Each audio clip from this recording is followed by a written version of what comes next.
ಮಂಗಳೂರಿನ ಸಂತ ಅಲೋಷಿಯಸ್ ಕಾಲೇಜಿನ ವಾಣಿಜ್ಯ ವಿಭಾಗದ ವತಿಯಿಂದ ಋಣಭಾರ ಮತ್ತು ದಿವಾಳಿತನದ ನೀತಿ ಸಂಹಿತೆ ಎನ್ನುವಂತಹ ರಾಷ್ಟ್ರಮಟ್ಟದ ವಿಚಾರ ಸಂಕಿರಣ ಕಾಲೇಜಿನ ಸಭಾಂಗಣದಲ್ಲಿ ನಡೆಯಿತು. ಈಗಾಗಲೇ ಶಿಕ್ಷಣ ಕ್ಷೇತ್ರದಲ್ಲಿ ಹೆಸರು ಪಡೆದುಕೊಂಡಿರುವ ಮಂಗಳೂರಿನ ಸಂತ ಅಲೋಷಿಯಸ್ ಕಾಲೇಜಿನ ವಾಣಿಜ್ಯ ವಿಭಾಗದ ವತಿಯಿಂದ ಋಣಭಾರ ಮತ್ತು ದಿವಾಳಿತನದ ನೀತಿ ಸಂಹಿತೆ ಎಂಬ ರಾಷ್ಟ್ರಮಟ್ಟದ ವಿಚಾರ ಸಂಕಿರಣ ನಡೆಯಿತು. ಕಾಲೇಜಿನ ಎರಿಕ್ ಮತಾಯ್ ಸಭಾಂಗಣದಲ್ಲಿ ನಡೆದ ವಿಚಾರ ಸಂಕಿರಣವನ್ನು ಎಂಎಸ್ ಪ್ರಸನ್ನ ಶೆಣೆ ಅಂಡ್ ಅಸೋಸಿಯೇಷನ್ನ ಪಾಲುದಾರರಾದ ಸಿಎ ಪ್ರಸನ್ನ ಶೆಣೆಯವರು ದೀಪ ಬೆಳಗಿಸಿ ಉದ್ಘಾಟಿಸಿದರು.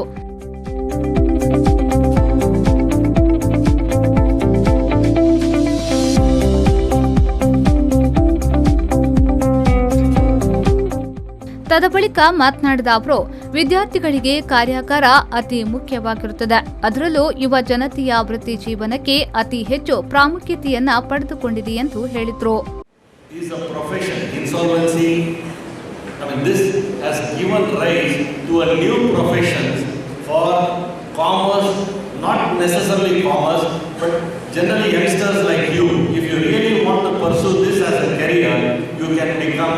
an insolvency resolution professional.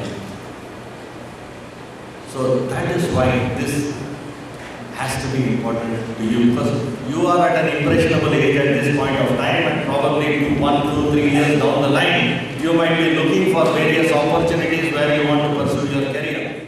ಕಾರ್ಯಕ್ರಮದ ಅಧ್ಯಕ್ಷತೆಯನ್ನ ಕಾಲೇಜಿನ ಅರುಪಿ ಬ್ಲಾಕ್ನ ನಿರ್ದೇಶಕರಾದ ಪ್ರದೀಪ್ ಆಂಟೋನಿ ವಹಿಸಿ ಮಾತನಾಡಿದರು.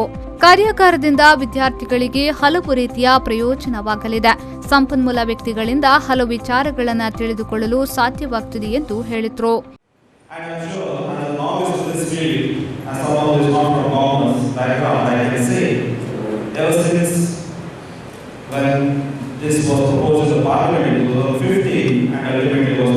Past 2016, we have several cases coming to picture. Our media take issues time and again, and many issues are coming to the fore, seeing the limelight in the media. So many business going bankrupt, or so much of fraud or mismanagement, which otherwise was not known, or even known, no concrete action could be taken.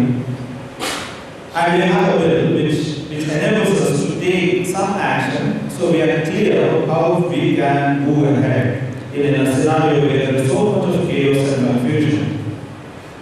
So I would not ask the same question, what is IEC? ಈ ವೇಳೆ ವಾಣಿಜ್ಯ ವಿಭಾಗದ dean Suresh Poojary, ಕಾರ್ಯಕ್ರಮದ ಸಂಯೋಜಕರಾದ Nisha Gopal, ಶರೋಲ್ Rodrigues ವೇದಿಕೆಯಲ್ಲಿ ಉಪಸ್ಥಿತರಿದ್ದರು. Nagesh Kavoor, ವಿ4 news 24/7 Mangaluru.